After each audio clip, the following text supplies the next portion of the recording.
નર્સિંગમાં અભ્યાસ કરતી નર્સની નવસારીમાં શંકાસ્પદ લાશ મળી. નવસારીના ઓયો હેપી સ્ટેટમાં લાશ મળી. 23 વર્ષીય ભાવિકાબેન મનીષ પટેલની લાશ મળતા ખળભળાટ. ભાર્ગવ નરેશ પટેલ સાથે ભાવિકાની મિત્રતા હતી. ભાર્ગવ સાથે ભાવિકા હોટેલમાં ગયા હતા, જ્યાં ભાવિકાની લાશ મળી. ભાવિકાની હત્યા કરાઈ હોવાની પરિવારની આશંકા. નવસારી પોલીસે તપાસ આરંભી. રિપોર્ટર એસએલ સૈયદ સાથે કેમેરામેન સંદીપભાઈ બોરસે. તમે જોઈ રહ્યા છો live India today news channel. મારું નામ આપનું નામ? મારું નામ કૃણાલ પટેલ છે. કૃણાલભાઈ, શું ઘટના બની છે? શું માંગ તમારી? ઘટના એ બની હતી કે ગઈકાલે બપોરે અમારા પર ફોન આવ્યો હતો 2:30 વાગ્યાની આસપાસ કે તમે સિવિલ હોસ્પિટલમાં આવી જાવ કરીને નવસારી. તો અમે સિવિલ હોસ્પિટલમાં ગયા તો ત્યાં અમારી બેન છે ભાવિકાબેન, એમની લાશ મળી હતી અને કોઈ જાણવા મળેલ કે કોઈ ભાર્ગવ નામનો છોકરો હતો એ ત્યાં લાશ મૂકીને જતો રહ્યો.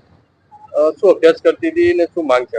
એ નર્સિંગના પહેલા વર્ષમાં અભ્યાસ કરતી હતી અને અમારી માંગ, અમને હત્યાની આશંકા છે અને અમને ન્યાયની માંગણી કરીએ છીએ.